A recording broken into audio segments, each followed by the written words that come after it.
Live from a bunker in the heart of the Ozarks, a podcast that's in slow motion so we can be beautiful too. It's a pop. I couldn't even hold it. Welcome to Sip Pop Weekly. We're streaming live most Fridays or available to download later in your podcast feed, unless, of course, you're a patron. Patrons get perks. Patrons get those perks. Cheerio. I'm your host, Aaron Dicer, and he just has to get him one of those coats. It's Andrew Ormsby, ladies and gentlemen. Ahoy. Each week we'll chat about movies, TV, and whatever else from the pop culture universe is on our minds. How you doing, Mr. Ormsby? I'm doing pretty well. Got a big trip going for tomorrow. It's going to be fun. Going to Kansas City. That's fun. Casey's a good place to go hang out. Yeah. I just love the fact that there were at least a dozen or so people who were like, wait, did my podcast settings go to 0.5 or so? Like, what is happening here? No, it's all in honor of Mr. Snyder and his love for the high frame rate slow motion action shots. So that's what we're doing. We're glad you joined us to hang out with us today. Both those who are watching live, thank you for hanging out with us live, and those who listen in the podcast feed. We appreciate that as well. We've got fun today to have. We've got Zack Snyder's Rebel Moon Part 2, which, by the way, we never officially reviewed Rebel Moon Part 1 on this show.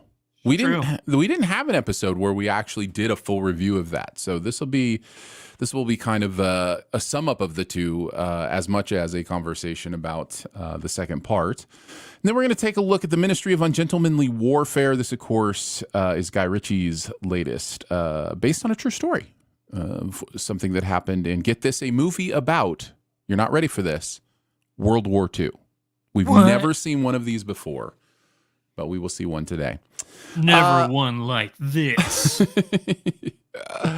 I totally missed that we should have done best ever Carrie Elwes movies, since he was in both of these. But I went with best ever Anthony Hopkins for this week, since he is ostensibly in Rebel Moon. And then, of course, we'll end with the Sift Quest as well. Before we get to any of it, though, just a reminder, Summer Some Game is coming. In fact, it's coming next week is when we are doing our picks here. Now, you have to the first week of May, or I should say the first day of May, to get your picks in for the Summer Some Game. You just go to the website. It says Summer Some Game there at the top. Click on it. Make your picks for the movies you think are going to make the most money over this coming summer. And then we will keep track and kind of update it through the summer and then let you know at the end of the summer who had the best prognostication skills amongst our audience and amongst us. We'll be joined again next week as we were last year. Fingers crossed, things can always happen. But they have both agreed to come on. John and Alice will be with us again for the Summer Some Game this year. And we will also, of course, be joined by ChatGPT, thanks to Andrew's amazing picks last year. We'll have to see if ChatGPT has learned anything over the last year from what It happened only last gets time. smarter, Aaron. That's what I've heard. Hey, just a quick aside here before we get into everything today. Speaking of quote what we call AI right now. There is a game I watch on Netflix called The Circle, and it's a fun game. It's a social media game. You know, I've enjoyed every season, and the game is such that you either come on as yourself or you come on as a catfish. You can pretend to be whoever you want because none of these players ever see each other. They just interact in DMs and through chats and through, you know, competitions where they don't hear or see each other, aside from photos that they put up, which could be fake photos. One of the contestants this year is an AI chatbot. I love it. And it is amazing. So I will just say it is very scary how well the chatbot is doing in this game at pretending to be human. So it's interesting times. It's interesting times. And we will see if ChatGPT can join us in the Summer Sum game this year. It'll be fun. That just came out last night, right? Circle.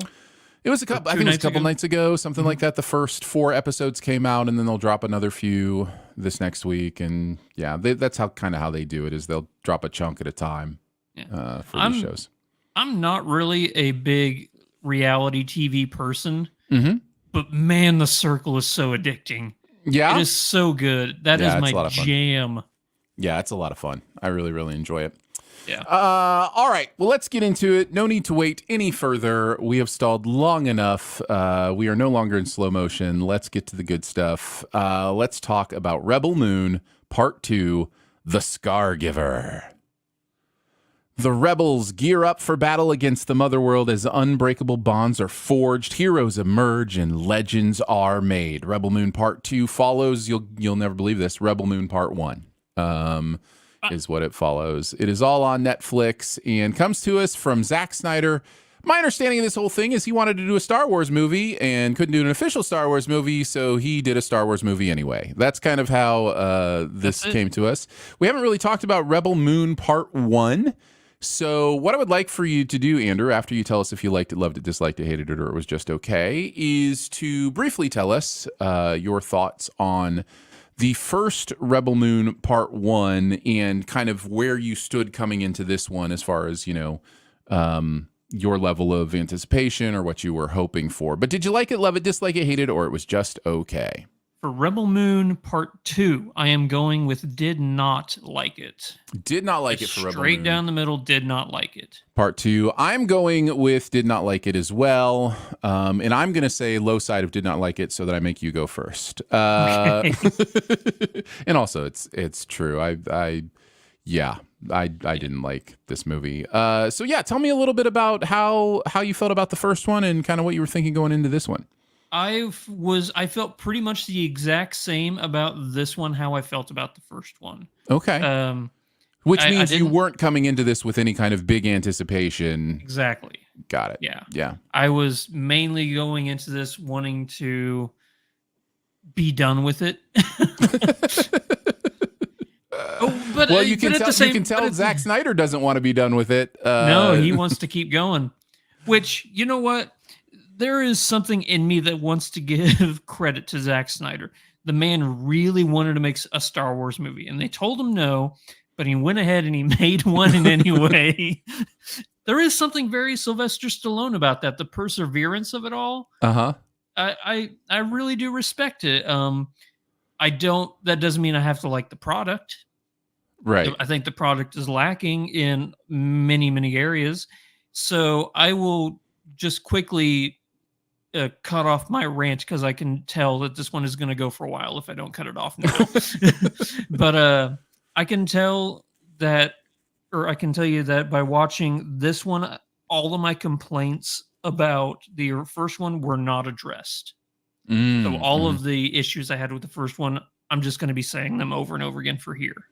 Yeah, it feels like, to me, it feels like we have, if you're being generous, which I'm going to try to do here for a bit, which actually I try to do probably more often than not, is you have putting the team together in the first one, and then a last, a take a stand in the second one, right? That's kind of what we're dealing with here. Like if you're looking at how these movies are different, the first one is we got to get the team together, and the second one is, okay, now we got to do the thing. We got to accomplish the thing, right?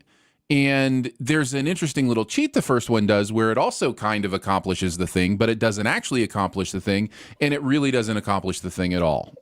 So it like has a built-in nothing of a resolution, right? The resolution, I guess, has an impact in one way, with one of the characters that we don't see again, but the main way doesn't have as much of an impact as we would hope for going into this one.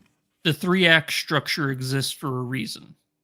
Right. And when you try to make two movies out of a single story, you kind of muddle that up a little bit. I'm gonna say something that's gonna trigger so many people. It's gonna, which is Dune fell into the same trap. The 3-act structure exists for a reason. Now, Dune is a trillion times better than this. I think they are a great comparison to each other. Not because they are the same level of quality. They are not. Not because they are the same level of entertaining. They are not. The same level of successful. They are not. But what they are two movies that tried to do the same thing and take a big story and tell two other stories with it. I got to be honest. The way Dune is a little bit different is it didn't really try to have much of a resolution in its first one. And at some point, you kind of give it points for that, just going, you just kind of ended the movie. Right? Like, I mean, there is a moment, but that moment is not a big resolution for anything that means the things this movie is eventually going to mean. Whereas in this movie, they they tried to have their cake and also have their cake. Like they tried to do the same thing twice, and that's quite a bit different as far as I'm concerned. So yeah, other ways I can be generous for this movie is one of the ways that I'm always generous with Zack Snyder. I think he has an incredible eye for visuals. I think there's some really beautiful stuff going on here. Love watching this on a great screen with great sound. Like there's some really cool stuff that you will see. Does he depend on slow motion a lot? Yes, he does.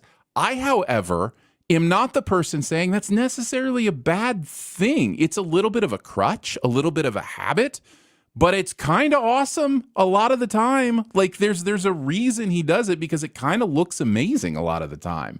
So if farming in slow motion. Okay, maybe not the farming, but yes, the action for sure. Yeah. So I am one who thinks that Zack Snyder has a beautiful eye, and really, I really enjoy watching the visuals he wants to put on screen. Do I wish I was interested in the story he was telling as well? Yes, I do. That would be nice, but beggars can't be choosers, I suppose. Yeah. So there's that.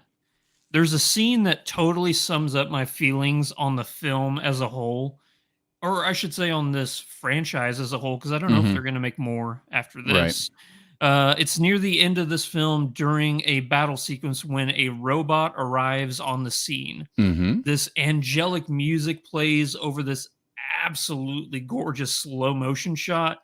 And I'm just looking at something out of an Arthurian legend. It's gorgeous. And I just remember sitting there thinking, man, if I cared at all about who that was, this would be an astonishing sequence. If this meant something, I'd actually have emotions right now. Yeah.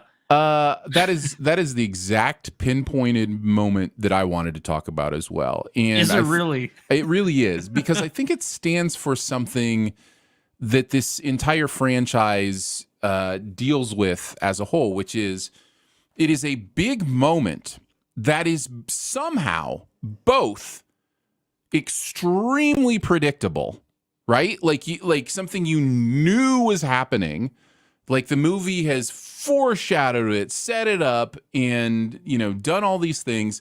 So it's both extremely predictable and also somehow completely powerless. Yeah. Like it's weird for those two things to to work together like that in those moments. A Deus Ex Machina, which this moment is almost literally, is one of those things that's supposed to be a surprise, and it's not. So yeah, it's weird to have something that has been foreshadowed so much, and yet you're still not invested in it. Do you understand what I'm saying? Like if if a movie's been selling you something, then at least you would think, oh, okay, now I understand, what that is, and it's just these movies just haven't done that for me. So yeah. Well, I can't find a way to truly care about any of these characters at all, even after they literally sat in a circle to share their sob stories to each other. Yeah. I was like, okay, so is this what Zack Snyder thinks character development is? Right. You just have to get everybody in a circle, tell their backstory that's really sad, and then we automatically want to root for them. No, character development happens naturally.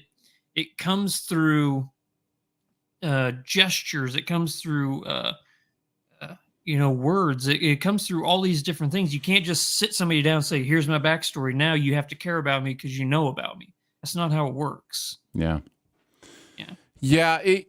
I almost thought during that scene that this is the scene that says, you know what might have worked a little bit better is a miniseries, like an 8-episode season 1 kind of thing, because each of those stories could have been an episode of television, and that might have been interesting. Then you've got cool stuff you can kind of like, it feels different each week. It feels fresh each week. Those stories all happen within this 10-15 minute kind of chunk of the movie, just chunking out exposition. Like it's just trying to get through it. And I wasn't able to live in those worlds and understand those people in a way that I wanted to, just because it felt like these are the basic strokes of kind of their story, not what it was. Now, does this mean, Andrew Ormsby, that the eventual 6-hour rated R Snyder cut is going to be good, or at least better? No. Okay. All right. No, because what happened with the Snyder cut was a terrible tragedy with his family. He lost his daughter, and then what's his face came and stepped in to do Justice League. Joss Whedon, thank you. So this is not Zack Snyder coming in to say, here was my actual vision. But I think it kind of is. Like he's talked about his cut through all of this. Like before the first one he was saying, wait till you see the longer version. It's going to be amazing and violent and rated R, and just like he's been promoting this rated R version all through this. Well, I was not aware of that, and that infuriates me. Tell me about your anger. Well, because like I was saying, with the Snyder cut, with the Justice League Snyder cut, that was him coming out and saying, this was my vision. Mm-hmm. I don't see how, and you can understand why he wasn't given his vision because of what happened with him and his family. Here, I don't see a studio telling even Netflix that just greenlights everything. Mm-hmm. I don't see them sitting down to tell Zack Snyder, here, we saw what Warner Brothers did to you, and you say you never want to go with them again. Mm-hmm. We want to make a contract with you to where you can just make movies for Netflix now.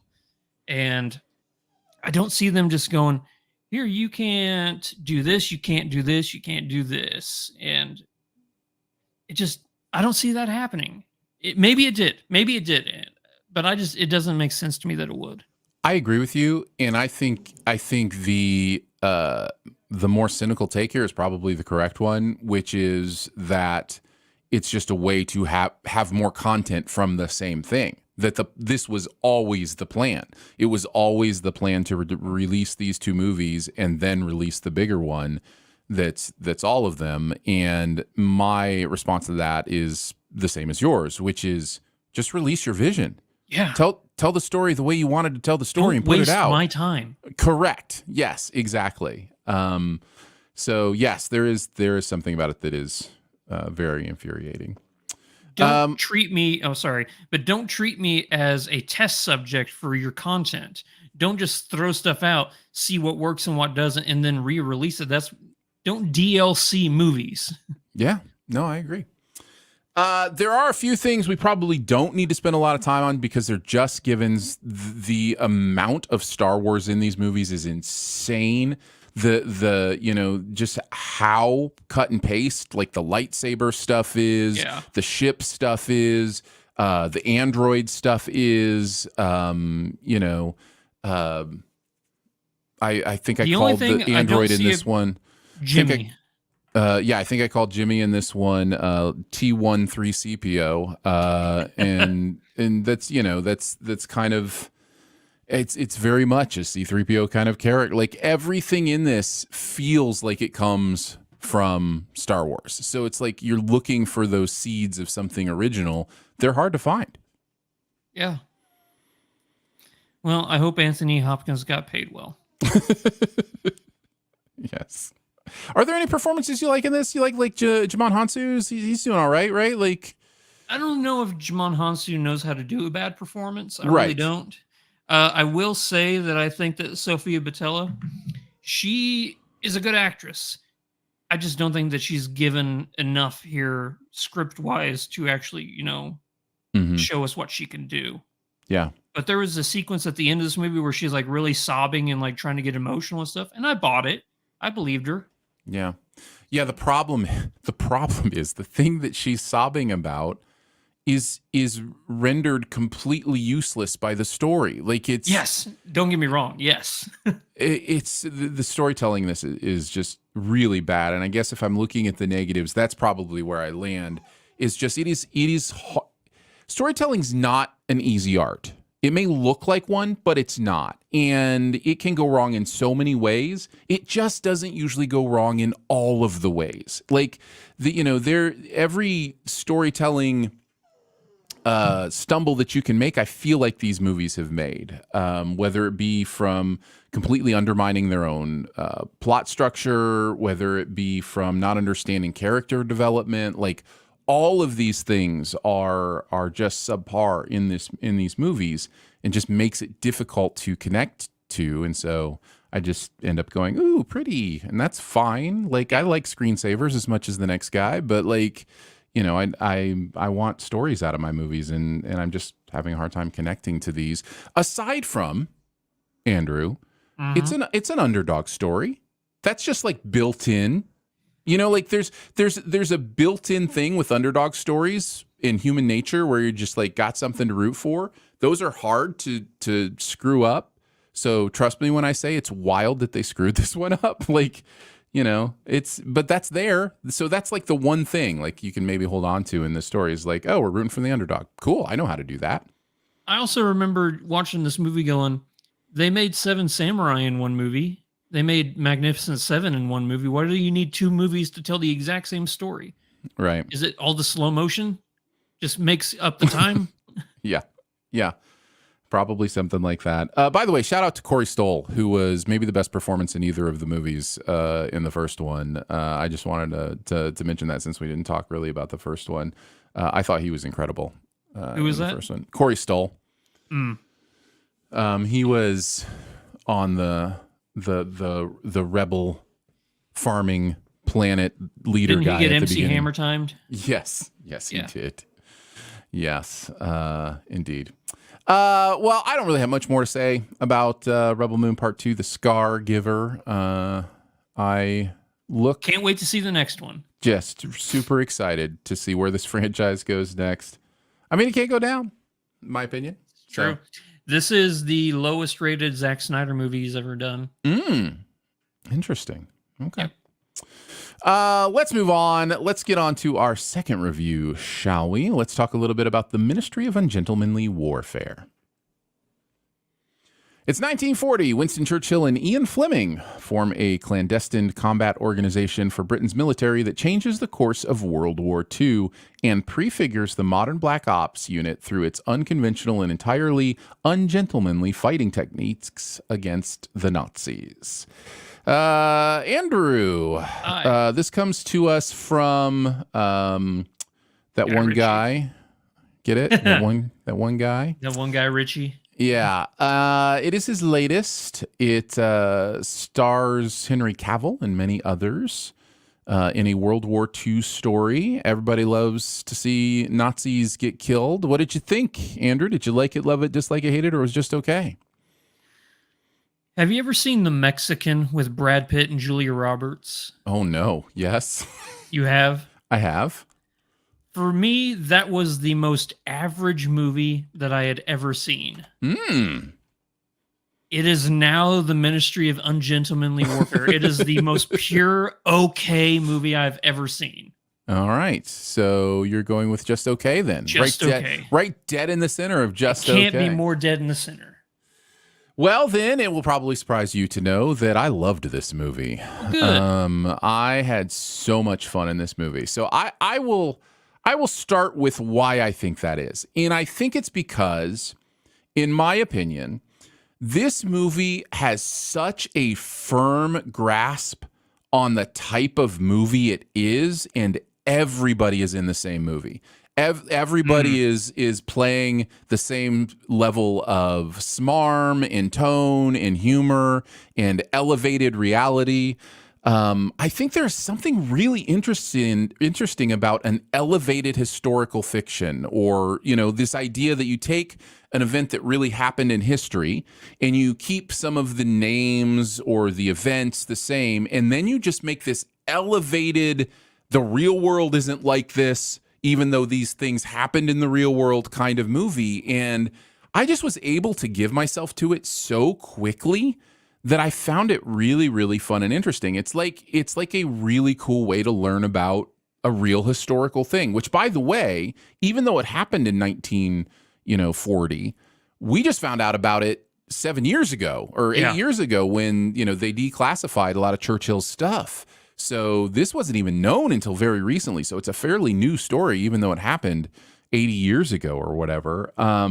So, watching all of these players have fun, have a good time. I've never seen in the history of movie making so many first shot kill shots from every single distance. Like the movie's like, it's like Fast Five, as if Fast Five were, a historical World War II drama. These are superheroes in many ways, and yet it's so much better than the Fast movies at allowing me to attach to who these human beings are and who these characters are. Like I felt like the characters were really well defined, and I knew what each of their roles were, and there were these interesting moments that happened where the person who is the leader isn't the one giving the big idea, and yet at the end doesn't let his ego get in the way and just goes, yeah, let's do this thing. Like it avoids some really interesting movie tropes too, by just kind of being the movie that it wants to be and just going where it wants to go. I was never bored. I was always having a good time, and I just found myself smiling throughout it. So yeah, I really had a good time with this. What are anything that you liked about it? No, everything was just okay. But actually, I take that back. I think Rory Kinnear is such an underrated actor. Yeah, he's great. Such an underrated actor. Yeah, I didn't realize that was him. I honestly didn't even realize it was him. I swear, I thought it was Cary Elwes playing two different characters, and he was just in makeup. Yeah. As far as other performances, I think that everybody, like you said, everybody knows what type of movie they're in. They're in this superhero film, which makes sense because every single one of these actors has played a superhero. Right. Yeah, I liked Alan Ritchson. I liked Henry Cavill. Henry Cavill, he's got some acting chops on him that I think that he's going to be getting some awards content, not for this, but down the road. I think that he's going to give us a performance where everybody's going to be like, wow, I didn't know you had it, but I saw the hints. I saw the signs, as it were. Yeah, I really really like everybody in this movie. And I like how the movie treats its characters. For instance, the Marjorie Stewart character could very easily, in the movie almost hints even at, be a damsel in distress. But the movie allows her to be strong and have all of her moments at her own say so, right? Like it doesn't ever really allow her to be the damsel in distress, even though it somehow builds tension through it anyway, right? Because she's our main hero that's in most direct contact with the evilest of the evil Nazis, right? And so there's this tension that the movie builds. And you're like, oh, who's going to save her? How is she going to be, saved? And the movie allows her to be her own hero. And I thought the movie did that really well with its characters. It allowed them to fulfill the end result of their character arcs in a natural and interesting way. So yeah, I really like that about the movie too. My biggest issue with this film and what could potentially save a sequel is you said that there's one-shot kills and that these people are superheroes. Mm-hmm. For me, that negates any sense of stakes in this film. Like, I don't ever worry for the safety of any of these people because they're so OP. It's kind of like somebody turned on God mode in a video game and they're just going around just obliterating everybody. And don't get me wrong, I love seeing Nazis get blown to bit as much as the next guy does. But I can't believe I'm about to say this. Too much. Too much. You heard it here first. Andrew Ormsey said, "Let some of the Nazis live." That's what Andrew's asking for. They did let one Nazi live, and that's another example for me of why I like this movie. Like in a lot of movies, that moment is used against them later in a big way, right? Like, the one person you let live or whatever comes back to haunt you in the third act, kind of thing. And this movie's like, no, this movie just felt so self-assured to me. I bought into the tension. I bought into the danger just because I believed that the movie was going to have a moment where, they were going to falter or they were going to fall or those kind of things. And I think the movie actually kind of does without spoiling a little bit. But it's one of those things where I was kind of on board with just like, these are the heroes. They're doing hero stuff. Let's go, and it kind of felt fresh to me. It just kind of felt like straightforward A to B without having to go, through A.5 and A.7. And, I don't know. There's something fresh about that just to watch a movie about, amazing, elevated, cool people being amazing and elevated and cool. So it kind of like the Ocean's movies, honestly, are like that as well. Where you're never really in doubt that it's going to work or that these people are awesome or that they're going to get the job done or whatever. But somehow it still manages to build tension. At least it did for me, and it just sounds like it didn't for you, which I think I can understand. Yeah, and I don't know if it's the fact that this is based on a real story, so you're kind of like, well, they wouldn't declassify something where it was a thing and everybody got killed and it didn't work, Right, yeah. So I'm not ignorant to that fact, but at the same time, the movie does portray these people in a way to where I need something that makes me fear for their safety. And I just didn't get it in this movie. I did. I felt it. I definitely feared for Marjorie. I definitely feared for... Oh, that was so fleeting, though, for me. For me, it was. Yeah. Because that moment is so quickly gone that... Yeah, which I kind of liked. Spoilerish, then edit this out. Yeah, so you that was so fleeting, and that I that do came so because quickly. I feel like this movie over and over again felt a little counterintuitive to me. It felt like it zigged when a lot of movies would zag, right? Like it felt like that there is this list of things that movies just know they have to do, and this movie's like, we don't have to do that. We can just have fun. We're just going to have fun. And the fact that resolved quickly was kind of fun, the way it resolved. You know what I mean? Like, it was just like, I don't know. It could just be, again, a mindset thing. We talk about this all the time.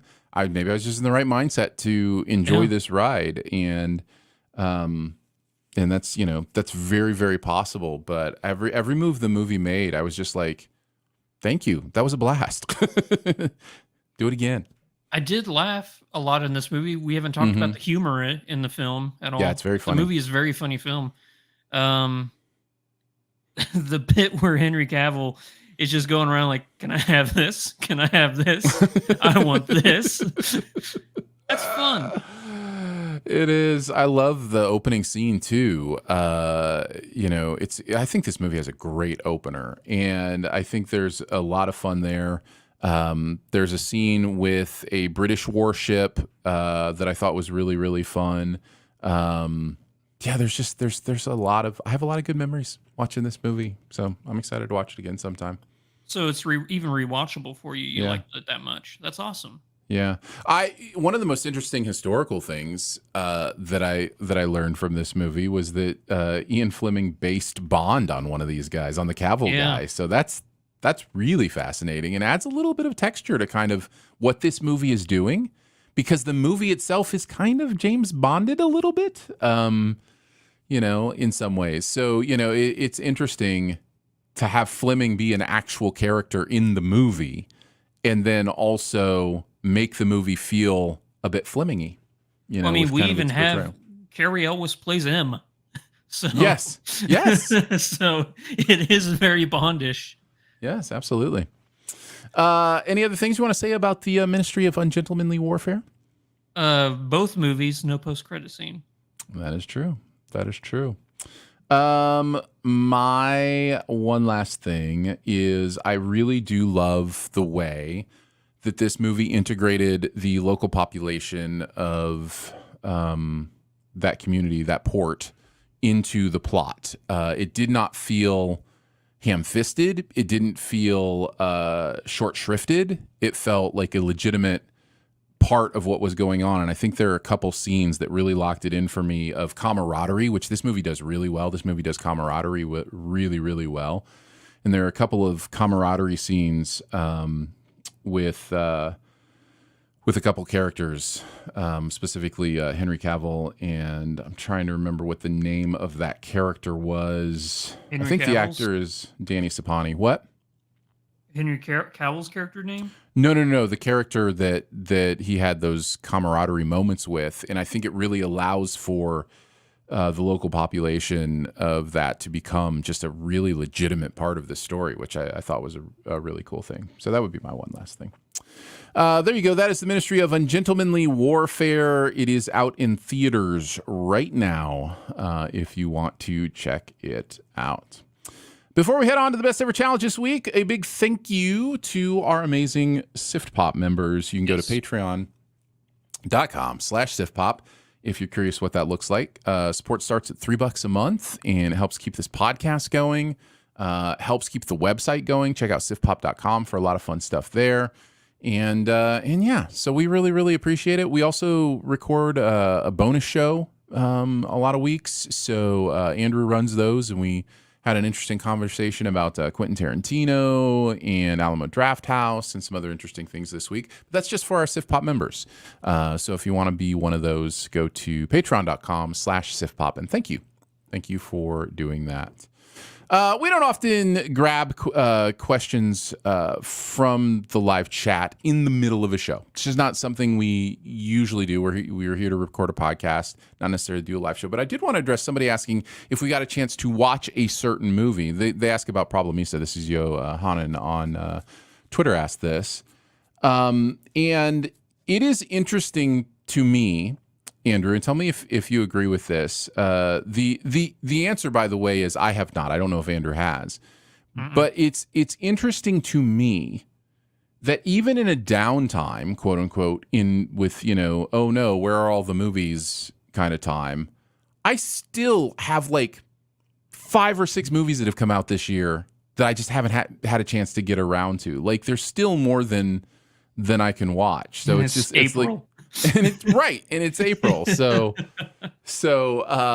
I think you can safely assume that if it's not one we're doing a main review on, that I will probably watch it when it comes out on VOD. That's generally when I get a chance to get around to things that we don't do a main review on. So yeah, I just thought I'd get that out there before we get into the best ever challenge. You ready for it, Andrew? Let's do it. We're going to do some best ever challenging on Anthony Hopkins movies. Best ever Anthony Hopkins movie, or more technically, best ever movie that Anthony Hopkins was in. If you have a movie higher than the other person, we will trumpet and talk about it at the highest spot. So let's go number 5 to number 1. Andrew, kick us off. What's your number 5 Anthony Hopkins movie? The World's Fastest Indian. Mine too. Really? Yeah, I had it at number 5. Oh, how fun. Yeah, it's good. Just like this movie. It's so fun and so uplifting. Yeah. This is the true story of Burt Munro, who designed a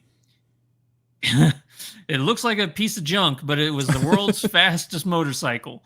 And he took it out. He was from New Zealand, and he took it to the Utah Salt Flats, and he made everybody eat his dirt with his piece of junk motorcycle.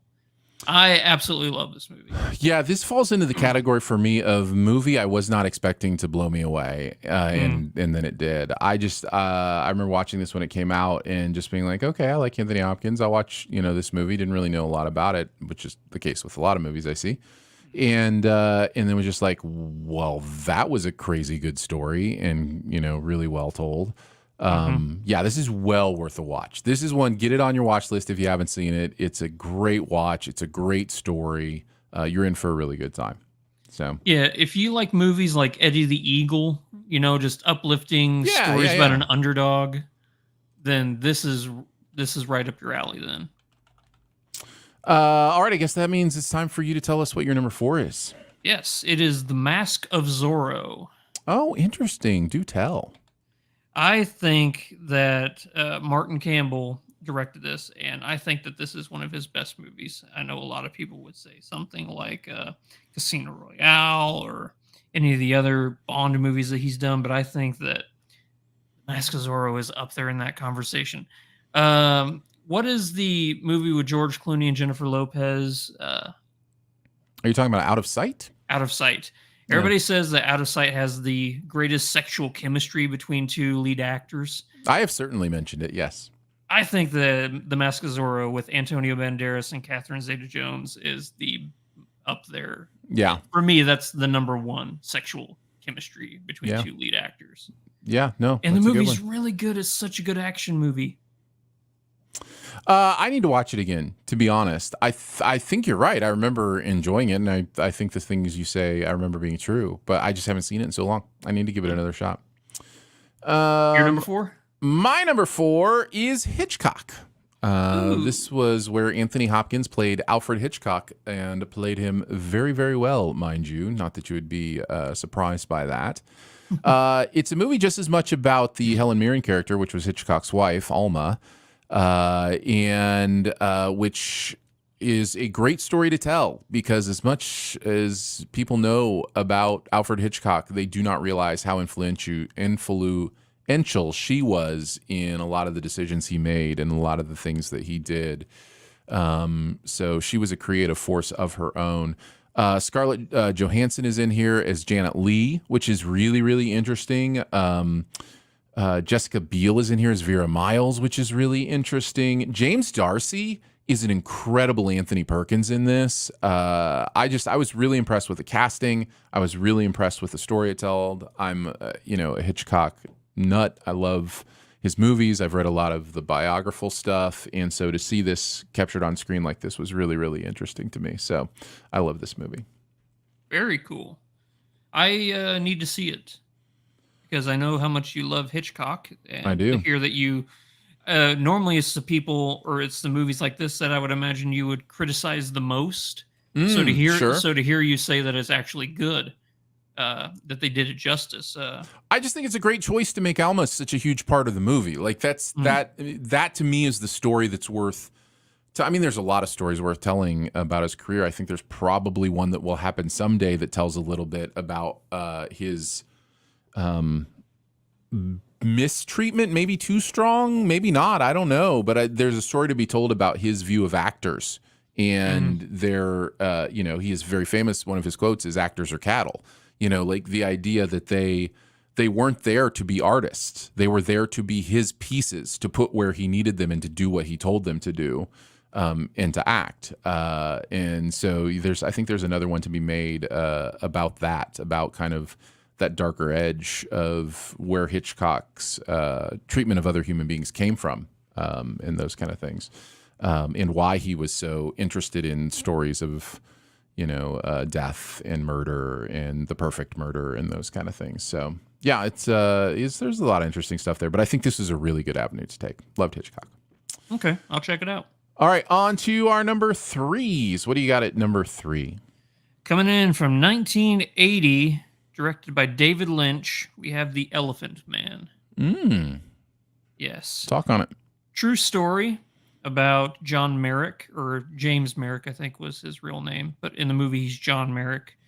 A man who had, I think it was elephantitis is the name of the affliction. And Anthony Hopkins plays a doctor who is going to take care of him now. This is a rough movie. Yeah. It's beautifully told, though. John Hurt just kills it in this movie as John Merrick. If you haven't seen it, then I can't recommend it enough. It is a rough watch, though, to see what this man went through in his life just because of his affliction. Yeah. That they treated him like an animal. And then he has the line, "I am not an animal, I am a man," and it slays me every time. That was the 80s, right? 1980. That is The Elephant Man. You check that one out. My number 3 might be our first Trump. You might have this higher. I have The Father at number 3. Yeah. Trump! All right. What's your number 2 then? The Father. Hey! Yeah. If we were going based solely off best Anthony Hopkins performance, this would be my number 1. Yeah, you might be right. It's so good, and it's so heartbreaking too. I don't think that they could make a movie that shows visually what it must be like to have Alzheimer's or some form of dementia. I think that they capture it beautifully here because the confusion that you feel is intentional. Yeah. The mistrust you feel is intentional. All of these things are done to give the audience the feeling of what it must be like to have this affliction. And Anthony Hopkins is so good.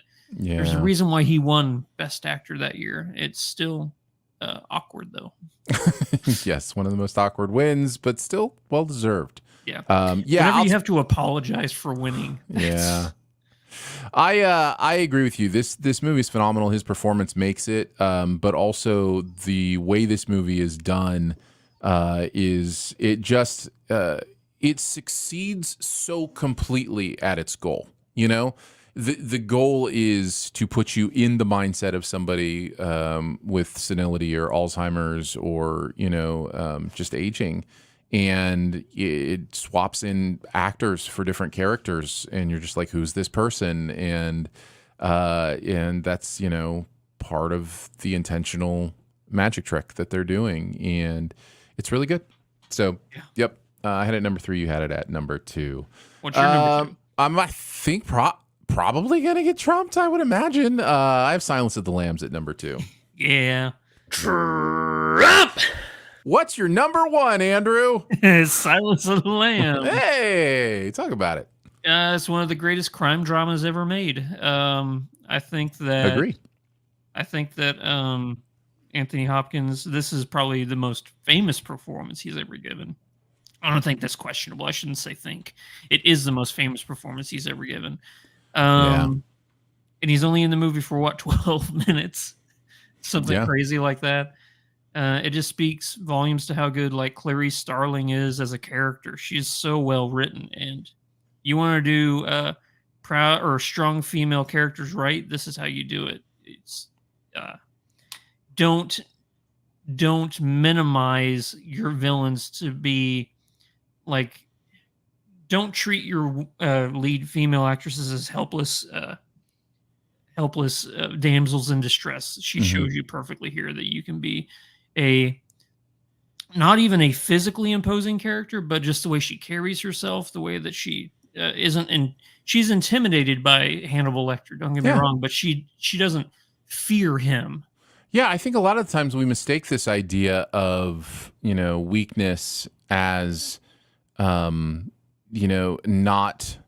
So, for instance, being intimidated or questioning yourself or whatever, like those are weakness in a character. And those weaknesses are what makes the perseverance in the strength so powerful. And so when you're dealing with, like you mentioned, a strong female character, it's not that you can't give her weaknesses, that you can't have her be intimidated or struggle or weak. It's that you allow her to find growth in the way through those challenges and those weaknesses. I mean, it's storytelling 101, but it's just for some reason, it's so many protagonists through the years have been men. We know how to do it with men, but we just, Hollywood has struggled to do it with women. And I think the Jodie Foster character, who, by the way, Jodie Foster, just incredible in this movie, is a good example of it. So yeah, Silence of the Lambs was my number 2 and your number 1.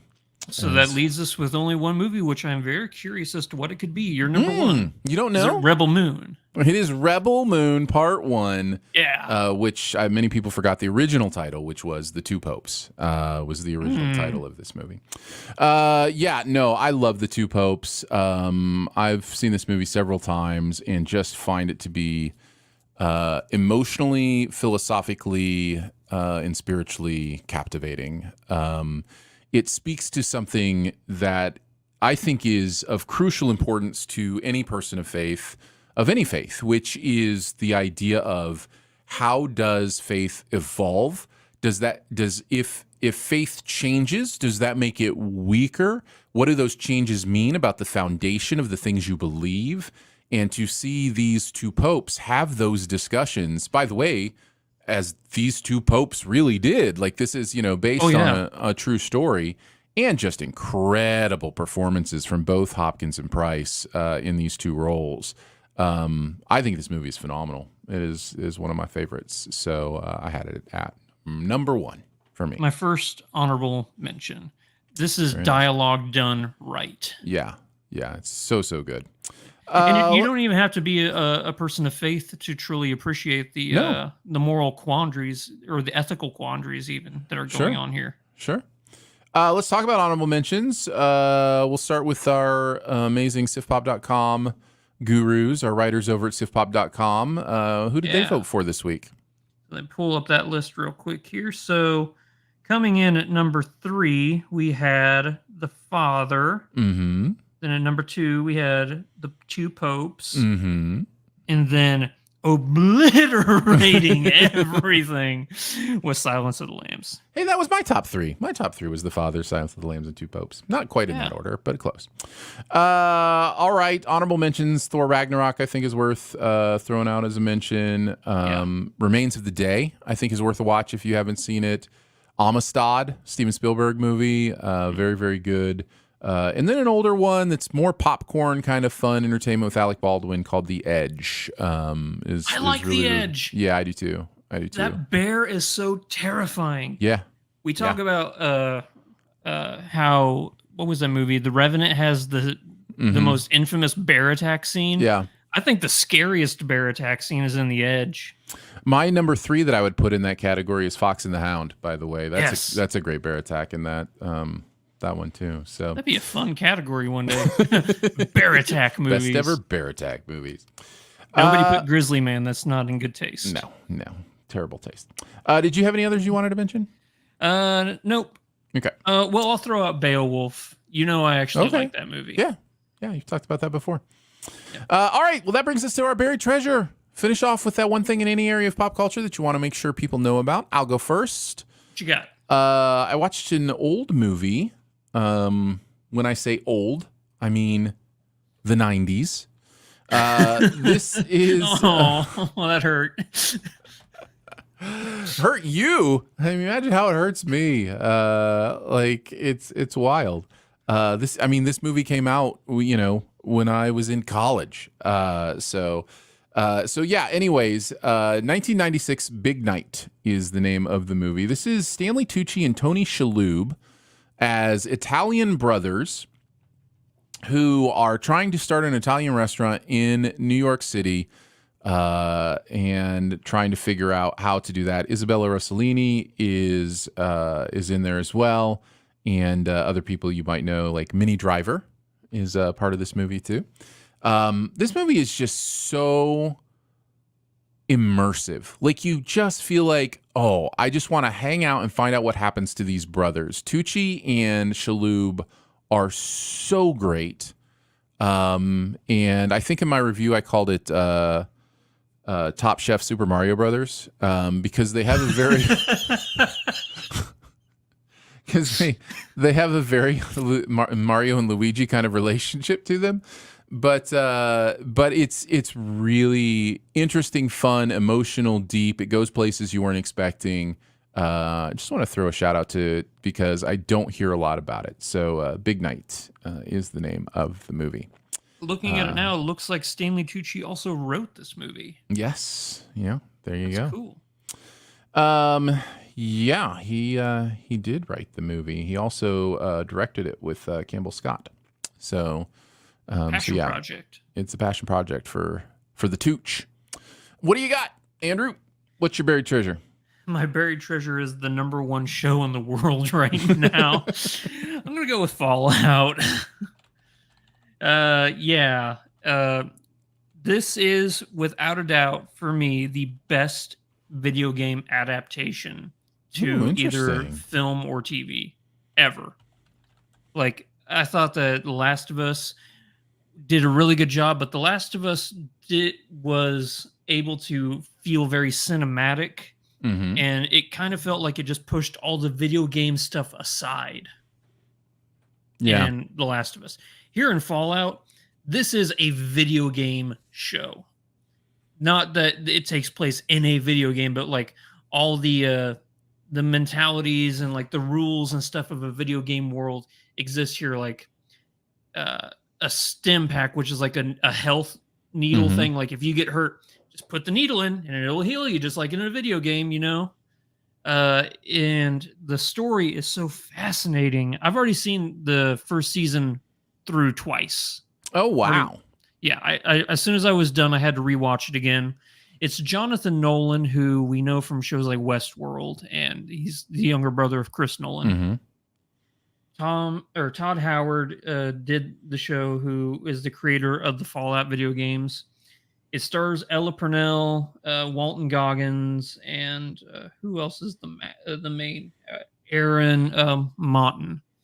All three of them phenomenal. I think Ella Purnell just kills it as our lead.